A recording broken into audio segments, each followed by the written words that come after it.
അപ്പോൾ ഇന്നൊരു മുടിവെട്ട അപാരതയായാലോ. ഇനി നിങ്ങൾ അങ്ങോട്ട് കാണാൻ പോകുന്ന നമ്മുടെ ഹെയർ സ്റ്റൈലിസ്റ്റും ഹസായും തമ്മിലുള്ള യുദ്ധമാണ്. പുള്ളിക്കാരൻ്റെ കത്രികയും ചീപ്പും കൊണ്ടും ഹസ രണ്ട് കയ്യിൽ ഓരോ ബോളുമായിട്ടായിരുന്നു യുദ്ധത്തിലെത്തിയിട്ടുണ്ടായിരുന്നത്.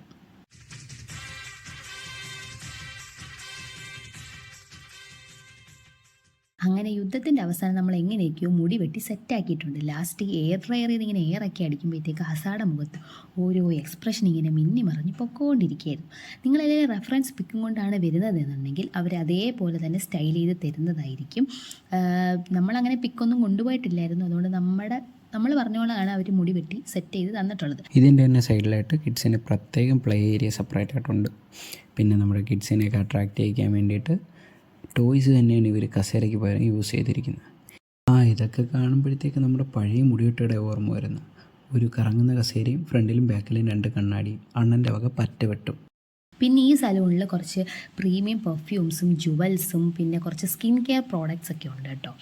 അപ്പോൾ ഇതിൻ്റെ ലൊക്കേഷൻ വരുന്നത് എവിടെയാണെന്ന് വെച്ചാൽ പള്ളിമുക്കിലുള്ള റോക്ക് പേപ്പറിലാണ് നമ്മളിന്ന് മുടി വെട്ടാനായിട്ട് എത്തിയിട്ടുള്ളത്. നിങ്ങളിവിടെ നിന്ന് വിസിറ്റ് ചെയ്ത് നോക്കുക. പിന്നെ നമുക്കിവിടുന്ന് കോംപ്ലിമെൻ്റ് ആയിട്ടൊരു വെള്ള കാറൊക്കെ കിട്ടിയിട്ടുണ്ടായിരുന്നു. ബേബിയെക്കാൾ ഈ കാർ ഇഷ്ടപ്പെട്ട ബേബിയുടെ വാപ്പിക്കായിരുന്നു. അപ്പം അടുത്ത വീഡിയോയിൽ കാണാം. ബൈ.